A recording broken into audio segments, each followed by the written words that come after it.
Hello everyone, welcome to Skill I Q में आपका स्वागत है। बात करेंगे पार्ट नंबर 17 की, जो कि इडियम्स एंड फ्रेजेस से हमारा रिलेटेड रहेगा। बिना किसी बात के, बिना किसी देरी के, बिना कुछ एक्स्ट्रा जो है टाइम गवाए, हम लोग अपने पार्ट को स्टार्ट करते हैं, टेस्ट नंबर 17 को। नेक्स्ट चलिए स्टार्ट करते हैं। इन पिकल का मतलब क्या होता है? ये विलियम शेक्सपियर का एक नाटक था द कंपोस्ट, उससे रिलेटेड रहा है। फिर वहाँ पे ब्रिटिश मतलब ब्रिटेन के अंदर भी ये काफ़ी फेमस हुआ था। ये जो ईडियम है इन पिकल, वहाँ पे ये कुछ इस सेंस में जो है यूज़ किया जाता था कि जब आदमी है ना बहुत ज़्यादा नशे में होता है ना, तो उस समय पे वो जो है बहुत कठिन जो है परिस्थिति, यानी कि एक ऐसी सिचुएशन को फेस करता है जिसमें उसका टोटली जो है कंट्रोल एक तरीके से नहीं होता है। ठीक है, तो वो क्या होता है उस समय पे अनकंट्रोल्ड होता है, या वो अपने ऊपर जो है उसका कंट्रोल बिल्कुल भी नहीं होता है, तो वो प्रॉब्लम एक तरीके से फेस करता है। ओके, तो इस चीज़ को दिखाने के लिए इन अपिकल जो है ईडियम हमारा यूज़ किया जाता है। चलिए ऑप्शंस देखते हैं। इन अ ग्रेट पेन, या फिर इन जुबिलिएशन, इन ट्रबल, इन डीप सोरो। यहाँ पे दो ऑप्शंस हमें अकॉर्डिंग टू मीनिंग जो है परेशान एक तरीके से करते हुए आपको दिखेंगे, बट इसमें जो है ऑप्शन नंबर सी आपका सही हो जाएगा, क्योंकि इसका सीधा सीधा मतलब परेशानी से है, दिक्कत से है। ठीक है, okay.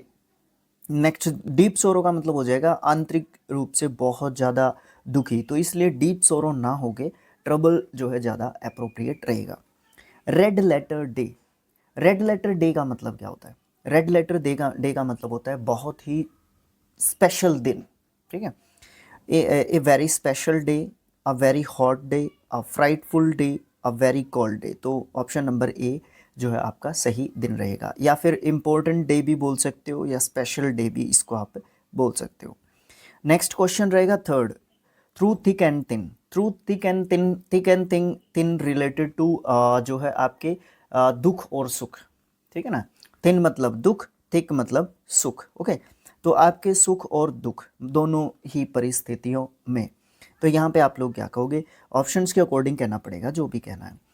To be scared of small dangers, passing through a thick forest, support under all circumstances, to be hard hurted in times of loss। तो आपका यहाँ पे ऑप्शन नंबर सी जो है सही आंसर होगा। थ्रू थिक एंड थिन्स मतलब क्या है कि आपके दुख और सुख दोनों में आपका साथ जो है देना, या आपका साथ देने वाला, एक तरीके से आप जो है यहाँ पे बोल सकते हो। ठीक है, तो यहाँ पे सपोर्ट जो है आपको सभी सर्कमस्टेंसेज में, प्रत्येक स्थिति में, चाहे वो दुख हो या सुख हो, तो उस चीज़ को डिनोट करने के लिए आपका यूज़ किया जाता है कौन सा idiom? Through thick and thin. Next है रूल द रूस्ट। सबसे पहले रूस्ट को एक नाउन वर्ड के रूप में अगर आप देखोगे ना, तो इसका मतलब होता है वैसे तो बसेरा बोल सकते हो, या फिर आप इसका मतलब अड्डा बोल सकते हो, या एक ऐसी जगह जहाँ पे बहुत सारे लोग मिलते हैं, अड्डा एक तरीके से आप उसको बोल सकते हो, ठहरने की जगह, बैठने की जगह, बैठक, इस तरीके से आप इस चीज़ को रिलेट कर सकते हो। ठीक है, तो यहाँ पे है ना रूल द रूस्ट। वैसे रूल द रूस्ट का मतलब क्या होता है? अब पूरे ईडियम के अनुसार जो है रूल द रूस्ट का मतलब क्या होता है?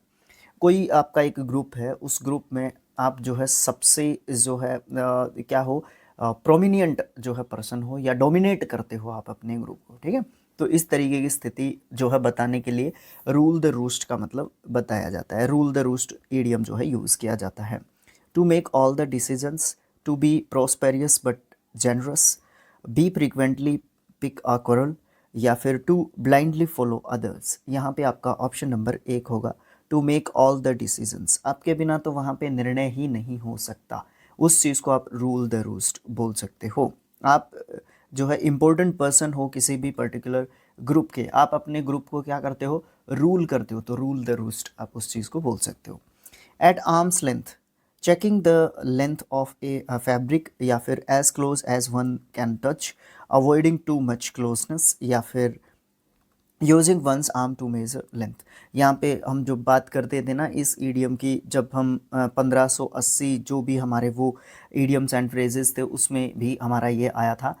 और हमने उस समय पे किसकी बात की थी? हमने उस समय पे बात की थी कि जो जब हम प्रेयर में खड़े होते थे, बच्चे थे जब हम और प्रेयर में अपने स्कूल में खड़े होते थे, तो एक हाथ का जो डिस्टेंस है वो लेने के लिए हमें टीचर्स के द्वारा क्या किया जाता था, बोला जाता था एक तरीके से, है ना। तो वो वाली चीज़ आपको यहाँ पे देखने को मिलती है। यहाँ पे डिस्टेंस को अवॉइड करना है, अवॉइड करना है थोड़ा सा क्लोजनेस को, ठीक है। तो नज़दीकी को थोड़ा सा क्या करना है, एक तरीके से अवॉइड करना है, वो वाली बात यहाँ पे आपको देखने को मिलती है। आर्म्स लेंथ का मतलब होगा अवॉइड करना जो है एक तरीके से क्लोजनेस को। नेक्स्ट जो आपका क्या होगा, नेक्स्ट जो ईडियम होगा, सिक्स्थ होगा एसिड टेस्ट। एसिड टेस्ट का मतलब क्या होता है, एक ऐसी स्थिति या फिर घटना से गुजरना है जो किसी भी व्यक्ति या वस्तु का जो प्राइस है या उसकी जो वैल्यू है एक तरीके से, वो जो है क्या करती है, एक तरीके से डिसाइड करती है। तो उस चीज़ को आप एसिड टेस्ट बोल सकते हो, ठीक है। एसिड टेस्ट उसको बोल सकते हो। एसिड आपको पता है कि बहुत खतरनाक चीज़ होती है एक तरीके से, आप उसको अगर देखने के लिए जाओगे, है ना, तो वो वाली चीज़ आपको देखने को मिलती है। अकॉर्डिंग टू ऑप्शंस जो है आप मीनिंग निकालने की कोशिश करो। A malicious way of talking, taking revenge, या फिर a test that shows how to harm someone, proof that an attack has been made, या फिर डिफाइनेटिव प्रूफ ऑफ ट्रूथ और फॉल्सहुड। यहाँ पे आपका ऑप्शन नंबर डी जो है रहेगा। सच है या झूठ है, उसका एक प्रॉपर जो है एविडेंस बोल सकते हो आप, प्रूफ बोल सकते हो, ठीक है। ये सब चीज़ें आप जो है उसके लिए बोल सकते हो, ठीक है। नेक्स्ट जो आपका क्या रहेगा, क्वेश्चन रहेगा या ईडियम रहेगा, hand in glove. Hand in glove का मतलब क्या होता है? हैंड इन ग्लव का मतलब होता है जब भी आप जो है या तो किसी भी घनिष्ठता, निकटता या घनिष्ठता की जब आप बात करते हो, या फिर आप बात करते हो अकॉर्डिंग टू रूल्स की, जब आप बात करते हो कि रूल्स के अकॉर्डिंग ही आपको अपना काम जो है करना होगा, है ना। तो उस प्रकार की सिचुएशन को, शर्तों के अनुसार आपको किसी के काम करना है, तो उस चीज़ के अनुसार जो है आपको चलना ही पड़ेगा। ये आपकी क्या है, मजबूरी कह लो या रूल्स के अकॉर्डिंग चलना कह लो, आप इसको बोल सकते हो। तो इसके लिए क्या आपका आइडियम होगा, आंसर क्या होना चाहिए according two options? Doing work in the garden, working together in the same office, wearing gloves while working. ये तो हो ही नहीं सकता ना। In partnership for something dishonest, यहाँ पे आप ऑप्शन नंबर जो है सी, डी बोल सकते हो। यहाँ पे सी तो हो ही नहीं सकता, सी तो अकॉर्डिंग टू वर्ड्स मीनिंग के अनुसार जो है आपका दे रखा है, ठीक है। तो ये चीज़ आपको देखने को यहाँ पे मिलती है। तो इसका मतलब यहाँ पे क्या रहेगा, हैंड इन ग्लव का मतलब रहेगा कि एक पार्टनरशिप के अंदर जो है आप काम कर रहे हो, कि आप जो है कहीं ना कहीं डिसऑनेस्टी ना एक तरीके से दिखा दे। यहाँ पे आप अविश्वास वाली बात भी बोल सकते हो कहीं ना कहीं, बट इसका एक्चुअल मतलब यही होता है कि आप जो अकॉर्डिंग टू जो है शर्त के अनुसार जो है आपको क्या करना पड़ता है, काम करना पड़ता है, ओके ना।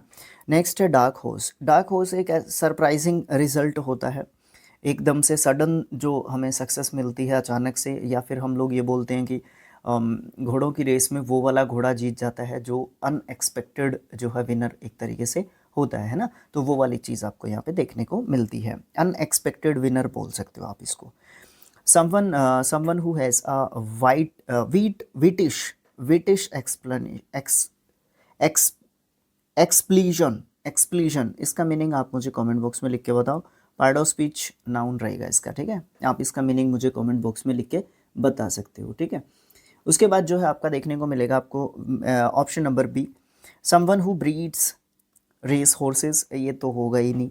Someone who unexpectedly succeeds, yes this is the right answer. Someone who is fond of horse racing, ये तो हो ही नहीं सकता। यहाँ पे सिर्फ और सिर्फ हॉर्स राइडिंग या फिर हॉर्स रेसिंग की बात हो ही नहीं रही, अकॉर्डिंग टू वर्ड्स मीनिंग बात हो जाती है यहाँ पे। तो हम इस बारे में चर्चा बहुत बार कर चुके हैं कि इडियम्स एंड फ्रेजेस में अकॉर्डिंग टू मीनिंग्स जो आपका मीनिंग है हो सकता है, मना नहीं कर रहे हैं, बट ये ज़रूरी नहीं है कि हर बार आपको वही मीनिंग आपको देखने को मिलता है। तो डार्क हॉर्स का मतलब होता है समवन हु अनएक्सपेक्टेडली सक्सीड्स, मतलब एक ऐसे घोड़े पे आपने पैसे लगाए जिसकी उम्मीद ही नहीं कर रहे थे जीतने की, बट एट लीस्ट आपने सरप्राइजिंगली आप देखते हैं कि वही घोड़ा आपका जीत जाता है। लेट इन द डे का मतलब क्या होता है? Too old to work, too ripe to eat, too dark to see anything, या too delayed to be of any use. हाँ, यही बात आप बोल सकते हो। लेट इन द डे को आप बोलोगे कि बहुत ज़्यादा देरी हो गई है, किसी भी चीज़ का यूज़ अब उस चीज़ का यूज़ नहीं रहा, या उस चीज़ को अभी हम यूज़ नहीं कर पाएंगे। उसके पीछे बहुत सारे रीज़न्स हो सकते हैं। तो लेट इन द डे का मतलब होता है डिले हो चुका है, अब उस चीज़ का यूज़ नहीं होगा या नहीं हो सकता। ड्रॉ अ ब्लैंक, इसका मतलब क्या होता है? Be unsuccessful, be happy about something, be unable to sketch, be lucky in a game. यहाँ पे आप लोग बोलोगे be unsuccessful. Draw a blank मतलब बी अनसक्सेसफुल आप जो है यहाँ पे बोल सकते हो। नेक्स्ट जो टेस्ट होगा, टेस्ट नंबर जो है आपका 18 रहेगा, और ये जो है नेक्स्ट आपको पार्ट में देखने को मिलेगा। Thanks for watching, thank you so much. हाँ, एक बात और है, इम्पोर्टेंट है, यहाँ पे आपके टोटल जो है 20 टेस्ट्स हैं, उसमें से 18 नहीं 17 हो चुके हैं इस वीडियो के एंड होने तक। यहाँ पे आपके 3 जो है टेस्ट आपके यहाँ पे बचते हैं टोटल 20 होने में। उसके बाद आपके 19 टेस्ट जो है 2024 के एडिशन से देखने को मिलेंगे। फिर हम OWS करवाएंगे, जिसमें आपके, मुझे नहीं पता है एक्चुअल में कितने टेस्ट हैं, ध्यान नहीं है, वो आपके PDF पड़ा है आपका टेलीग्राम चैनल पे, स्किल IQ एजुकेशन जैसे ही सर्च करोगे वहाँ पे आपको ईजीली मिल जाएगा। PDF के सेक्शन में ढूंढ लेना, आसानी से मिल जाना चाहिए। मुझे ऐसा लगता है कि मैंने उसको टाइटल कुछ इसी तरीके का दिया है कि आप आसानी से ढूंढ सकते हैं, ठीक है। ओके, मिलेंगे नेक्स्ट पार्ट में। Thank you, thank you.